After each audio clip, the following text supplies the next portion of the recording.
Welcome to Talkless Water, the podcast that takes a deep dive into the world of water with those making waves. My name is Todd Bottler, and I'm your host for Talkless Water. I'm also the principal of Collaborative Water Resolution, which you can find at waterdisputes.org. In addition, I'm editor-in-chief of Texas Plus Water and the Texas Water Journal. Both publications are free. My very special guest today is Brooke Paup, and she is my 100th guest for my 100th episode of Talk Plus Water. Prior to her appointment to the Texas Commission on Environmental Quality, Brooke Paup served on the Texas Water Development Board beginning in 2018. In 2021, Governor Greg Abbott appointed Brooke as the first woman chair in the history of the Texas Water Development Board. In 2025, Brooke was appointed as chairwoman of the Texas Commission on Environmental Quality. She also served as the Director of Legislative Affairs for the Texas Comptroller of Public Accounts in the Office of the Attorney General and at the Office of State Federal Relations in Washington, D.C. Brooke has 19 years of state government experience, which is considerable. In 2021, Brooke was awarded the Texas Water Foundation's Rainmaker Award, which acknowledges exceptional leaders making lasting impacts in Texas water. She also recently was the recipient of the 2023 to 2024 Public Official of the Year Award from the Water Environment Association of Texas. Brooke has a Bachelor of Arts degree from Texas A&M University. Whoop. Yeah. Well, you also have a Juris Doctor from Texas Tech Law School, so how do you counter that? Gunza. There you go. Mm-hmm. Brooke, welcome to Talkless Water, and thank you for making time to talk with me. My goodness. Howdy, and thank you so much. Happy 100th. Well, it's kind of funny. I started doing this in 2018 and just did a couple.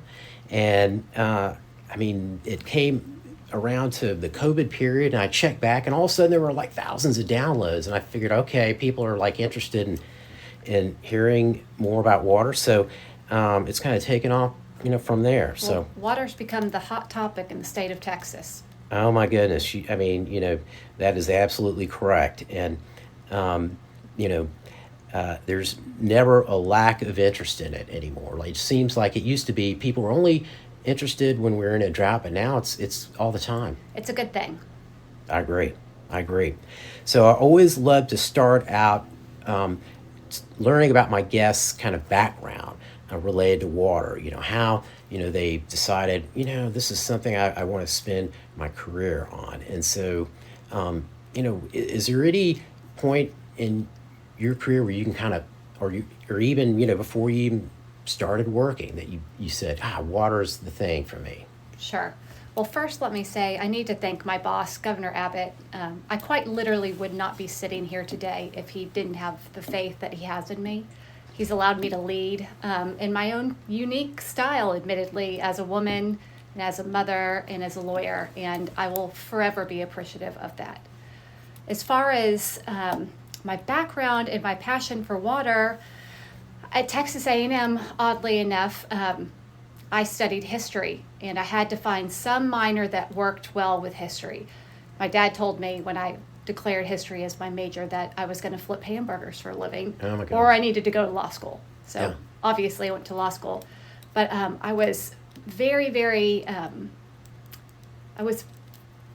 interested in archaeology, and I took a nautical archaeology class because Texas A&M College Station has one of the best nautical archaeology programs in the country. Huh.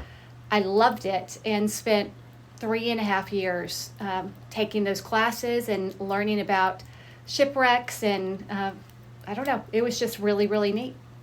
So I remember when they were excavating one of the ships that I think was part of Columbus's exploration, or I don't think it was Columbus. I think you're referring to the Galvez. Yes, that's it.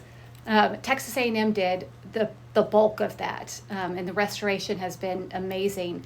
It's funny because when you think about the ship or you read about the ship, it seems like it was a very large vessel because Right. it had to cross a very large distance or long distance. But when you see it, it is not a large vessel. It is quite moderate. Yeah, people were tough back then. If you think about crossing the Atlantic Ocean in a tiny little ship, and there are a lot of people on there with you, and you're kind of subject to the whims of whether the wind's blowing in the right place or not, and all that. That's a different kind of person than you see It today. takes grit and the ability to really want to get to a new place to be able to do that. And not only was it guesswork to figure out where they were going, this was also the time of like terrible diseases and viruses. Right. So oftentimes people got sick on these voyages and didn't make it. Yeah, yeah. Well, I find your interest in kind of water history to be really cool, because I'm really interested in that too. And so one of the things I've been working on is I had some students in my last class as a class project. We put together this giant chronology of water events in Texas, and I was like, yeah, put everything you can think in there. It's like 20 or 30 pages now, and I'm like trying to think, what are we going to do with this? But I always find it interesting to go through the history of how things develop with regard to water in Texas, because it's never really quite how you think it would develop. I mean, a lot of the things that we have today. Yeah, I agree. I give a little speech about the history of water technology throughout the years, starting with Egyptians, moving on to Romans, Persians, and then we get into the 19th and 20th century and the symbolism that some of the water infrastructure had, like water fountains, Right. became a huge symbol of segregation in the 1950s. Ah. But it's one of my favorite topics. I love it. I could talk all day about it. 2 weeks ago, I gave another speech at TWA, the Texas Water Association. They are my people. I can give freely speeches that wouldn't work at other places. But I wanted to talk about produced water, and I have to talk about toxicology when I talk about produced water. It was close to Halloween, so I did a big section on toxicology and the roots of toxicology, which was poison. Mm-hmm. So I talked about famous women poisoners Ah. of time and the chemicals and poisons they used. I think it was alarming to men in the crowd.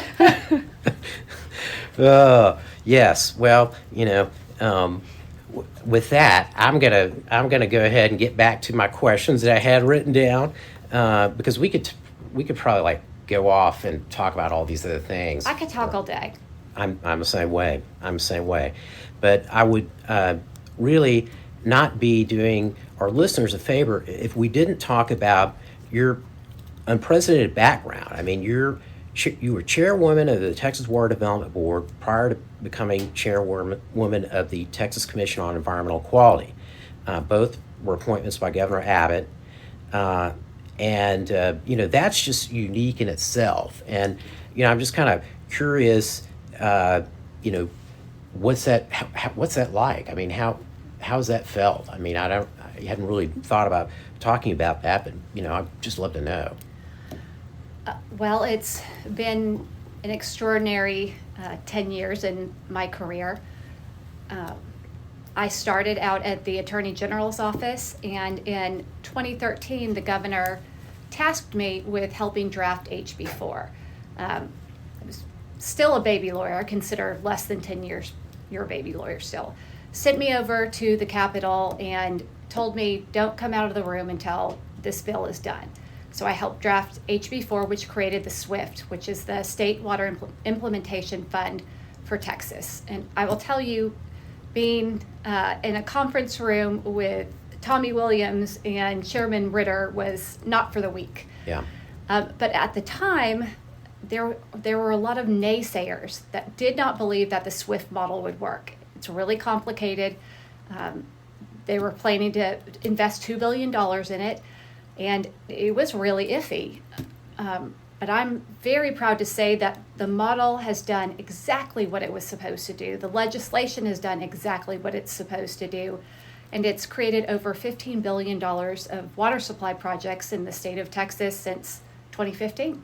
So pretty extraordinary. And that's really where my true love of water came into play career-wise. And so after that, you joined the Texas Water Development Board, and then you became chairwoman. I did.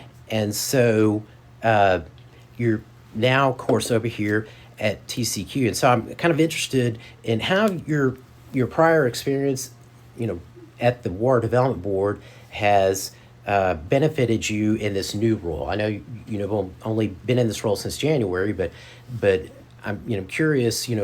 There are two different water agencies, and they have two very different missions. And so, what has that previous experience done for you in your new role? Now, that's a great question. At TWDB, I was appointed in 2018. I'd come from the Controller's Office, where I was Director of Legislative Affairs, and that was a big role for me. Glenn Hager took a big chance when he hired me for his first term as Controller. I learned how to manage people in that role, and I learned how to truly do government relations and work through policy disputes, and I think that was very helpful moving into my next role as a board member of TWDB. At the board, Todd, I will tell you, my first year was brutal. There is no guide map on how to be an appointee. Peter Lake told me that, and it was so true. I thought I was going to be able to come in with all my experience and just nestle in and be impactful right away. I was very wrong. I somehow said and did the wrong things constantly the first year. Said the wrong things. It wasn't a true disaster, but it was a learning experience in itself. So after a year, I finally got my sea legs, dusted myself off, and I always feel that learning from your mistakes is the best way to learn in general. Right. Never forget those lessons. Yes, never forget.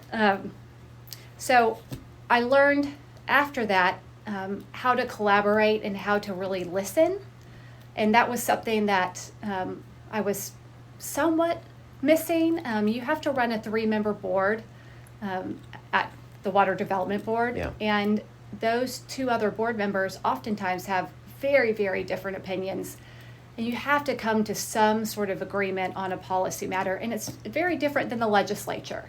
I mean, this is impactful to the agency, and it's personal to the board members. So I had to really focus on my listening skills, and I think listening is an incredibly underrated skill. Especially right now, everyone wants to be the loudest in the room, and that just doesn't work all the time. Right. So I learned to lead that way, and I actually leaned far more into being myself the 2nd through 5th, 6th years that I was at the board. I'm a mother. And that has always impacted my leadership style. I do everything keeping in mind, how will this impact my children in the future, and your children and your grandchildren? How is this going to be helpful of them? I lead with kindness. I believe that you can get far more done if you are not adversarial and you sit down and you really want to have those candid discussions, but you're kind about it. Kindness is not weakness. Once I leaned into those character traits that I knew to be true in myself, I became the board member and the chairwoman you see now. Became comfortable with it, and I became very comfortable voicing my opinions. Wasn't like that at first. I love it. So the as I mentioned before, the Texas Water Development Board and the Texas Commission on Environmental Quality, they're the key state water agencies in Texas. Describe a little bit about the different roles that each organization has in the life of people who live in Texas.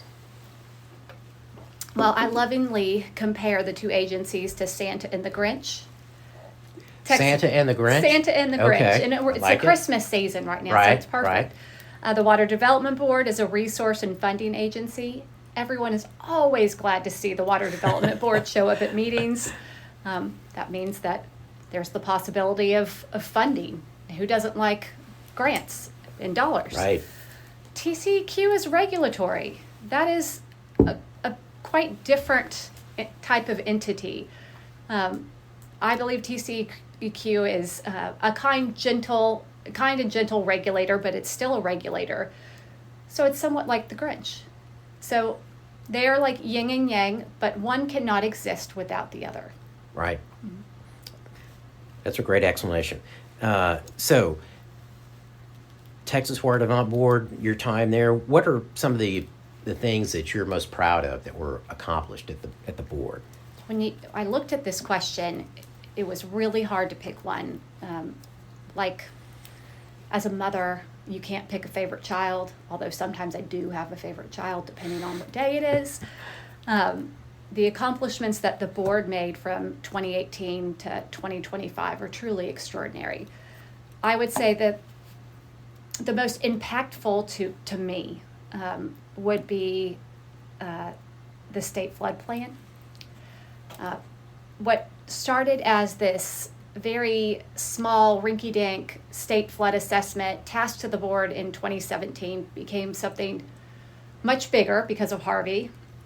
And then when the board delivered the results of that assessment, basically saying that we needed better planning, better data, better mitigation if we were going to deal with the issue of floods, the legislature heard the agency and acted and passed SB 7 and SB 8, which created the fifth and the state planning process, state flood planning process, modeled after the state water planning process. So we had to build a flood group from the ground up at the board. Flooding wasn't something that we normally handled, much more of a water supply, water technology, water science type organization. So we had to grow it. We hired the right people. We looked all around and kind of poached a lot from the city of Austin. I would say I'm sorry to the city, but they always poach my people. But grew the program, managed to get the state flood plan organized with the 15 flood regions. That in itself is a huge task. They came up with their regional plans on how they would mitigate flood. We wrapped all those up into a singular state flood plan and delivered it to the legislature in 2024. And when I tell you, I cried my eyes out. And I'm somewhat known as the crier on the board because I feel intensely personal when I think that something has impacted a person or an entity in a positive way. But this one was truly intensely personal to me because I have friends that barely survived floods. My very dearest friend barely made it out of the Onion Creek floods with her toddler, my son's best friend, on her shoulders. And my other good friend who worked for Governor Abbott lost 3 of her family members in the Wimberley flood. Oh my gosh. Quite sad, quite disastrous. I believe that the efforts that the board has made in putting all of these strategies and all this science into a singular package, trying to get that funded, is going to save lives and property. So, just thinking about what you said about the flood plan, we've got the first one, and it's going to be revised every 5 years like we do the water plan for the state. And, my thinking is this is going to be a precedent for many other states. They're going to look at this and they're going to say, flooding is a major issue for us. We really need to do something like Texas is doing here with their flood planning process. You're right. I'm just curious. You think that we may see something like that? Oh, absolutely. I believe South Carolina copied our state water planning process. They loved the document so much a few years ago, they changed the way that they do water planning and copied the state of Texas's. Although my friends at South Carolina have managed to tell me, somewhat jokingly, they don't have the dollars that the Water Development Board has.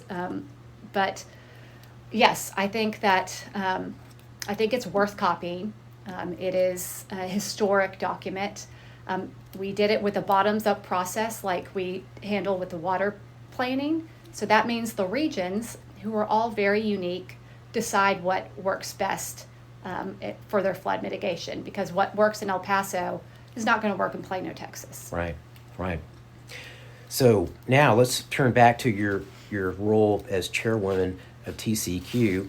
What are your top priorities for the commission as chairwoman? Oh gosh, top priority, and it's been the same since I've been an appointee, people. I am a people-first chairwoman. I advocate constantly for my TCEQ family, just like I did for my board family. The employees here work tirelessly, and it is quite unforgiving work at times. And they are underpaid, and they are overworked. And we set out this session to try to fix that, try to right the ship, and we were very successful in getting more money and more FTEs to up the salaries and alleviate some of the work stress. These people regulate the environment for the state of Texas. They're leading the second largest environmental agency in the world. Actually, first right now, because the EPA is technically shut down. So we are the largest environmental agency in the world. I think people are surprised when they hear that, but it's interesting to me. I mean, that is the case. I mean, I was surprised when I first learned that. No, it is the case, and when you look at the breadth of things that we regulate, air, water, and waste, and the amount of investigations and compliance, it's extraordinary. It's a lot. And we have 3,300 employees. We have 16 offices. It's a big agency. I think we try to stay out of the limelight as much as possible, so people don't quite know how large we are, and that's okay. Gotcha. So, what are you looking forward to most in this new leadership position? Well, I said I was people first, and I truly mean I'm people first. I'm really getting excited because I'm fitting in more with the culture of TCEQ. It's hard when someone gets just plopped down in the middle of, almost in the middle of session, and is told assimilate and work session. I didn't get to know my employees as well as I'd like, and I'm going to take the time now to get to know the staff. They're wonderful. They tell me I'm a hoot and a half, which is fun. But they're very much helping me figure out how I'm going to lead this agency. Todd, I will touch on my second priority, if I can go back to it. Sure, absolutely. My second priority is compliance first. Something that struck me when I was receiving all my 101 briefings. When I got here, it was just a blitz of briefing. If I asked a question, I got a binder and another briefing. It was quite intense to get me ready for session and get me ready for confirmation, which is never easy. But it struck me when I was listening to my Office of Compliance and Enforcement group, who is led up by Christy, a pretty badass woman, that they rely heavily on compliance. It's far better to work with our Texas businesses, show them how to obey the law, how to right the ship, than it is to fine and enforce. Adversarial approach is necessary. It's necessary quite a lot of times, but compliance, holding the hand of these businesses who really want to be compliant with Texas laws and want to safeguard our environment is a better, more labor-intensive way to ensure that we're protecting public health. You're trying to get the best outcome you can, and sometimes it's probably better to spend more effort making sure that people know how they can get there, right? No, absolutely. It does take more employees, and it doesn't work in every single case, but it's my priority, compliance first. I actually have a little pen they gave me. It says compliance first. I should have worn it today. So thinking about your current term so far here at TCEQ, what's the most interesting water-related experience that you've had thus far?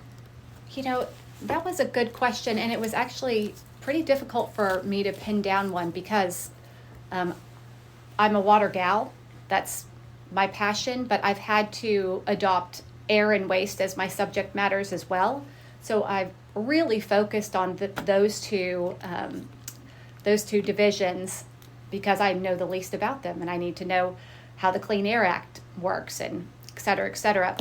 But I'd say the most interesting and unique water experience has been flying to Philadelphia and sitting through the Texas versus New Mexico Supreme Court case. We're going to talk about that. Yep. You want to go ahead and just talk about that now? Sure. Let's do it. So for my listeners, there is a lawsuit between Texas, New Mexico, and Colorado, who are in the states in the Rio Grande Compact. And so why don't you tell us what's going on with that? Sure. There was a compact between the states that agreed to certain water deliveries. The state of Texas felt that they weren't getting their allotments. New Mexico disagreed.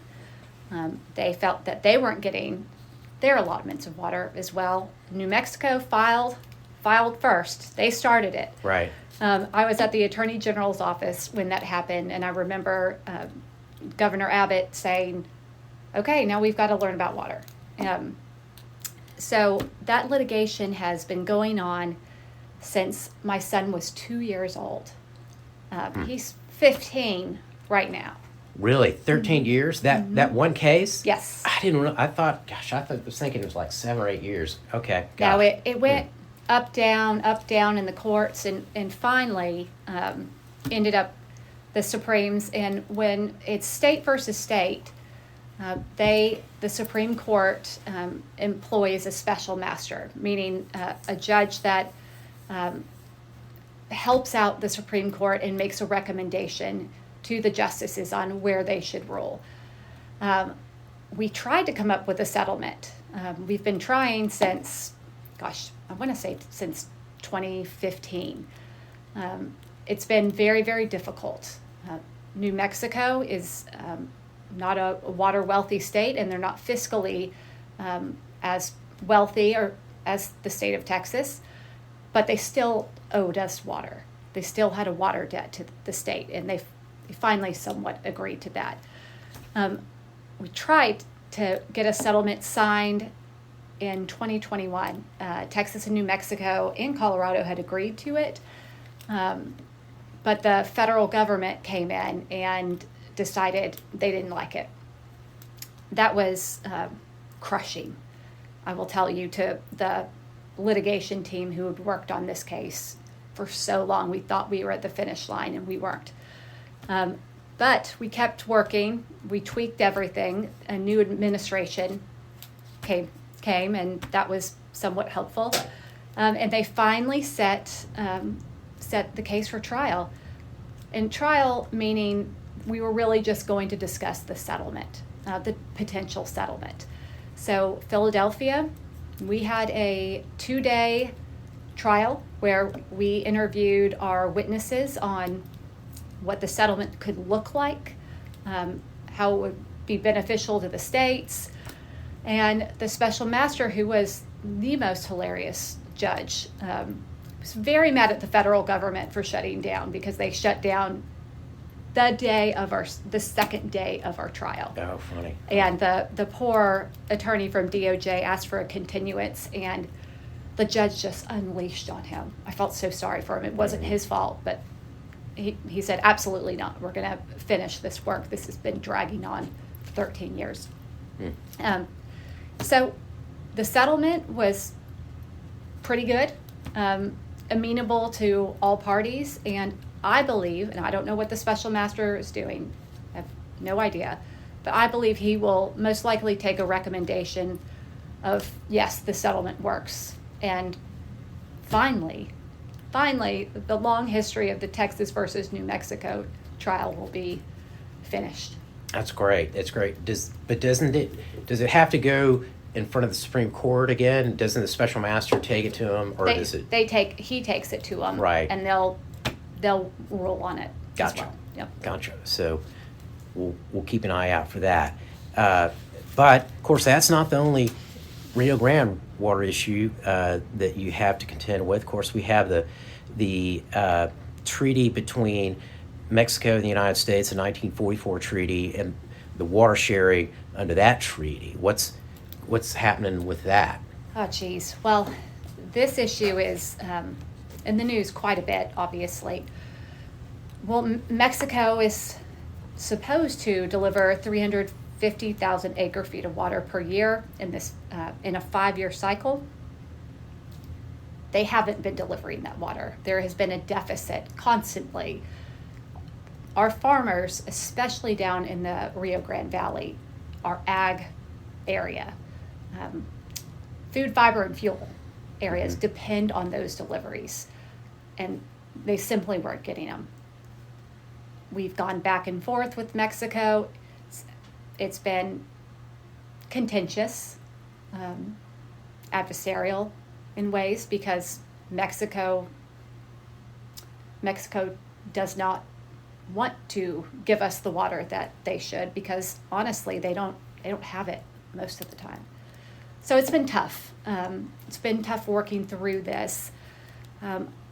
Last week I attended the binational new Rio Grande, Rio Bravo forum, where we met with Mexican officials and a lot of Texas Valley stakeholders, and talked water.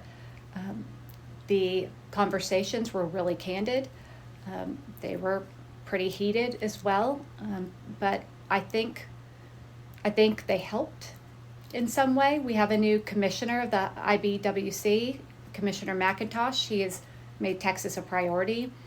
And our Senators Cornyn and Cruz filed legislation last week with the goal of having Mexico make their minimum annual deliveries rather than paying what it owes at the end of 5-year cycle. That's never worked well.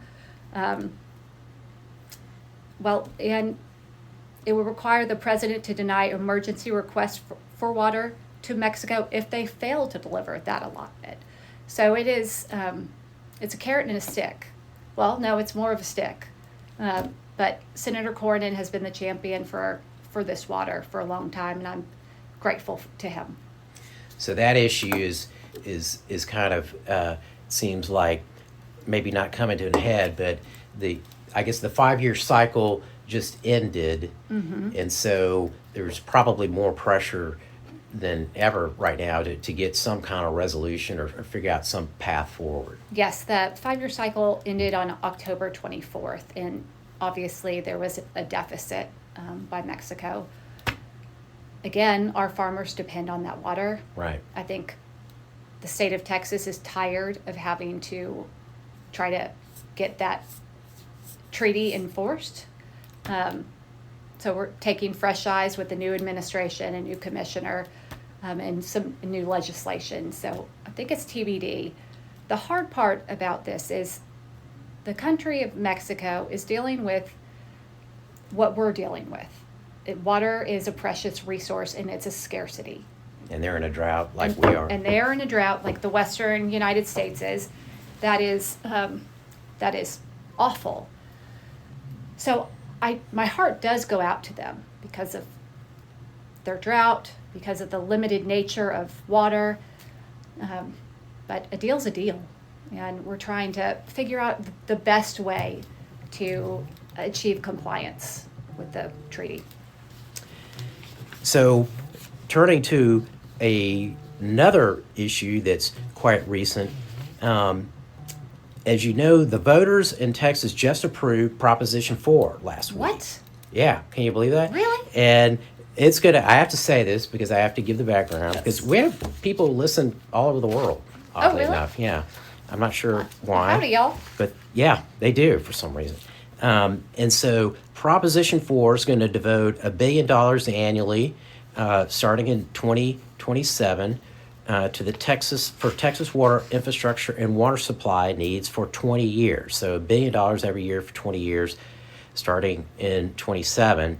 So can you share some of your thoughts with us on the significance of this vote and the potential impact on, of this increased funding? Well, it's a generational investment in water infrastructure.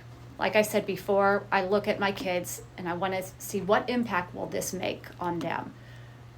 This dedicated revenue stream for 20 years, and hopefully, it will go on. It'll be Right. renewed. TBD will truly, truly help build up those water supplies that we need. The state of Texas is growing by 1,358 citizens a day. It's a large amount of growth, and we are also dealing with extraordinary growth from new technologies like chip plants and nuclear, things that need a lot of water. But a double whammy, not only do we need the water supply, we also have aging infrastructure all over the state that needs help. Prop 4, which was passed, will help with that because it allows the board flexibility to move those funds under the Texas Water Fund into the programs where they can help the greatest. They leverage, the state of Texas leverages each dollar, so it goes much farther than just a single grant out. It's going to be extraordinary to see what projects are funded with those dollars. New water infrastructure technology, innovative water strategies is a big deal. We're looking at desalination, seawater desalination. Our one seawater desalination project somewhat came off the wheels, but I'm hoping it will get back to where it needs to be. Corpus, talking to you. But, it's proof of concept. We invest money into those projects and technologies.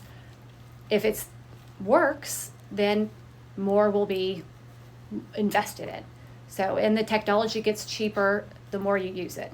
So those innovative water strategies like desal, water reuse in different ways, and aquifer storage and recovery, those are all in the state water plan, and now they can truly be funded and utilized as truly remarkable water strategies in the state of Texas.